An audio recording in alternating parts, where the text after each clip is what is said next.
अच्छा, आज हमारे साथ हमारे बहुत ही पुराने मित्र, दोस्त डॉक्टर रणदीप सिंह परिहार साहब बैठे हैं। नमस्कार।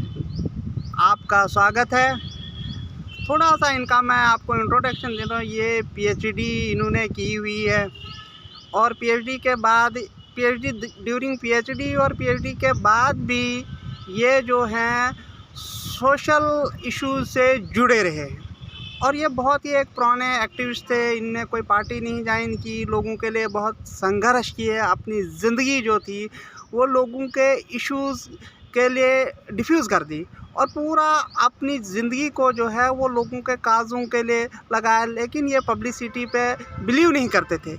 और आज हमने इनको कहीं ग्रीन बेल्ट पार्क में अचानक देखा। हमने इनको बोला कि सर हम आपके साथ बैठना चाहते हैं। पहले तो ये अपनी बाइट देने के लिए तैयार नहीं थे, क्योंकि ये चाहते हैं कि ये पब्लिसिटी पे कम बिलीव करते हैं और काम ज़्यादा करते हैं। इसलिए एक स्कॉलर हैं और ये भद्रवाह के यूथ की एक खुशकिस्मती है कि एक पीएचडी स्कॉलर जिन्होंने पीएचडी की हुई है वो अगर किसी कौम का नेता बने तो उससे कम खुशकिस्मती कुछ नहीं हो सकती। क्योंकि अगर आप जानते हैं इतिहास को हम पढ़ते हैं, जितने भी बहुत ब्राइट लीडर रहे हैं वो पढ़े लिखे रहे हैं, लेकिन बदकिस्मती ये है कि हम उनको सियासत में या तो लाते नहीं हैं या आने नहीं देते हैं। लेकिन फिर भी जो हुआ सो हुआ, देर आए दुरुस्त आए। हम लोगों ने इनको कंपेल किया कि आप पॉलिटिक्स में आ जाओ और हमारे काज को रिप्रेजेंट करो। क्योंकि एक कहते हैं ना, अगर आपने किसी कौम को मारना है, उसको बम से नहीं मारो, एटम बम से, उसकी पढ़ाई को ख़त्म कर दो, ऑटोमेटिकली खुद मर ही जाती है। लेकिन हमने एक ऐसा तीर निकाला है। हमने इस बार कहा है कि भद्रवाह का एक पीएचडी स्कॉलर हमने इसको ढूंढ के निकाला और इनको काफ़ी हमने मोटिवेट किया। ये तो जाना नहीं चाहते थे। मैंने कहा नहीं, आपने पॉलिटिक्स में जाना है, चाहे किसी भी पॉलिटिक्स में जाए आप, किसी भी, हमारा यहाँ पे पार्टी का नहीं है, किसी भी जाएँ, ये लोगों के काज को रिप्रेजेंट कर रहे हैं। तो हम आपका स्वागत करते हैं ग्रीन बस। सर आप हमें, क्योंकि हम तो ऐतिहासिक स्टूडेंट नहीं है, लेकिन आपने इतिहास पढ़ा हुआ, आप हमें थोड़ा सा इतिहास भद्रवाह के बारे में बताइए, जो वहाँ के लोगों को बहुत ही कम पता है। तो भद्रवाह का थोड़ा सा हमें इतिहास बताइए, कहाँ से शुरू होता, कब शुरू होता, किसने किया, और भद्रवाह का जो पॉलिटिक्स में रेलिवेंस है, क्योंकि वहाँ के लोग जो हैं वो उनने कभी भी किसी के सब्जुगेशन को या किसी की मोनोपोलाई को बर्दाश्त नहीं किया, चाहे आप राजा नागपाल जाएं या चंबा की जाएं। तो थोड़ा सा आप भद्रवाह के लोगों को इसके बारे में बताएं कि हमारी हिस्ट्रिकल प्लेस कहाँ पे है, क्योंकि जिसकी हिस्ट्री नहीं होती है उसकी मिस्ट्री भी नहीं होती, और जो हिस्ट्री होती है वो कौम का ख़जाना होता है, वो कौम का एसेट होता है। तो अगर जितनी भी कौमें जीतती हैं और इस दुनिया में आई हैं, वो अपनी हिस्ट्री को ज़िंदा रखती हैं। तो इसीलिए थोड़ा सा आप हमें बताएं हमारा इतिहास क्या है, हमारा सोशो इकोनॉमिक और पॉलिटिकल कल्चर इतिहास में क्या रहा है। देखिए जी, जो आपने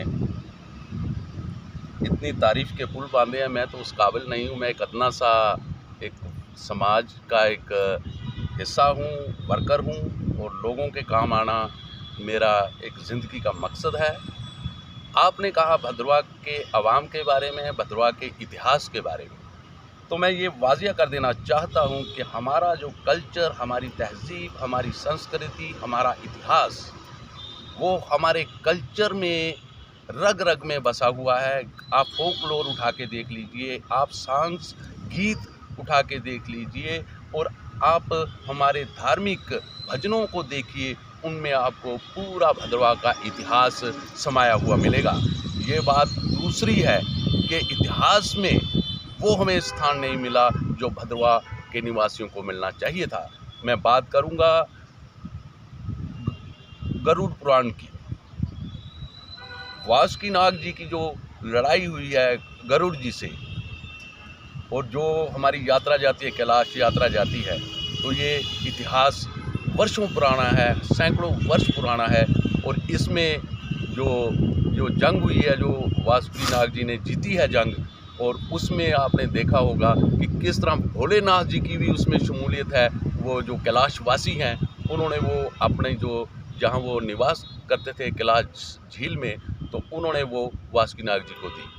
तो अगर हम इतिहास के झरोकों से देखें तो ये भद्रवाह की पहली जीत थी, हमारे जो वासुदेव वासुकीनाग जी की जीत थी, भद्रवाह की जीत थी। इसके बाद अगर हम चले जाएं मुग़ल दौर में चले जाएं, तो मुग़ल दौर में राजा नागपाल जी की जो मुग़ल कोर्ट के अंदर पेशी हुई है, जहां उन्होंने एक छोटा दरवाज़ा बना कर रखा था कि मैं जो भी मुग़ल कोर्ट में एंटर होगा वो पहले सर झुका के ही आएगा, लेकिन हमारे वासुदेव नाग जी ने अपना सर ना झुकाते हुए पहले टांगे अंदर की, फिर चले गए।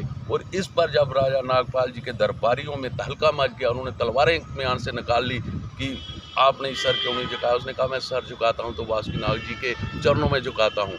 और उन्होंने कहा अगर वासुदेव जी सचमुच इतने पावरफुल हैं तो बुलाओ उनको, नहीं तो आपकी गर्दन काट दी जाएगी। तो उसी वक्त वासुदेव जी प्रकट हुए और अकबर, जो बादशाह अकबर था, जिसकी तलवार की धार से पूरी दुनिया थर थर कांपती थी, वो राजा नागपाल जी के सामने और वासुदेव जी का जो उधर भव्य जो दर्शन हुआ उनमें थर थर कांपने लगा। उसने माफ़ी मांगी और आज भी मेला पट भदरवा में लगता है। ये हमारी भदरवा वालों की दूसरी जीत थी, जो हमारे सॉन्ग्स में, हमारे भजनों में, हमारे कल्चरों में मिलती है। इसके बाद का दौर अगर हम देखें तो किसी वजह से, किन्हीं कारणों से जो हमारी डिफीट हुई चंबा वालों से, और वहाँ पर जो हमने वो उनकी गुलामी कभी भी स्वीकार नहीं की और हमेशा हम ये सोचते रहे कि हम इनसे मुक्त होंगे। और आपने देखा कि किस तरह शक्तू कोतवाल के नेतृत्व में पदरी में जो लड़ाई हुई और आज भी वो भजनों में उनका जिक्र होता है। और उसके बाद जो ऐतिहासिक फैसला भदरवा के लोगों ने शक्तू कोतवाल जी के नेतृत्व में किया, भदरवा स्टेट को जम्मू कश्मीर स्टेट में मिलाया गया महाराजा गुलाब सिंह की अध्यक्षता में, तो ये हमारी तीसरी जीत थी। उसके बाद का हम दौर देखते हैं जो डोगरा हुकूमत ने भदरवा को एक वजारत का दर्जा दिया। और लेकिन जब 47 के बाद हम देखते हैं भदरवा का डाउनफॉल शुरू हुआ 47 में, जो उधर कत्लेआम हुआ जो पूरे हिंदुस्तान में हुआ, जब आज़ादी का दौर था, और वो जब डिसहार्मोनी के वो बादल छट गए तो लोगों में फिर वो भाईचारा पनपा, भदरवा फिर जीता उस 47 के दौर से। लेकिन बड़े अफसोस से कहना पड़ता है कि जम्मू कश्मीर का अवाम जहाँ जहाँ भी उसको कष्ट हुआ उनको सबको कंपनसेशन मिला, लेकिन भदरवा की 1947 की जो फाइल आज भी वो ठंडे बस्ते में पड़ी है, आज भी किसी को मुआवजा नहीं मिला। ये हमारी मांग है कि 47 के जितने भी विक्टिम हैं उनको मुआवजा मिलना चाहिए। चौथी जीत, आतंकवाद का दौर आया।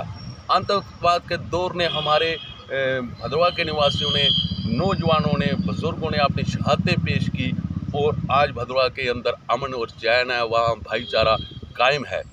तो कहने का मकसद ये है कि जो आपने इतिहास के ज़रूरतों से बातें पूछी, ये तो इनमें कई गैप अभी हैं। अगर इस पर रिसर्च की जाए यूनिवर्सिटीज़ में, तो मैं ये समझता हूँ भदरवा की हिस्ट्री में कई ग्रंथ सामने आ सकते हैं। हमारी सरकार से भी अपील है कि वो इन पे रिसर्च शुरू करे, यूनिवर्सिटी से भी अपील है कि वो अपने स्कॉलर्स को पर्टिकुलरली ये टॉपिक दें भदरवा की हिस्ट्री के बारे में।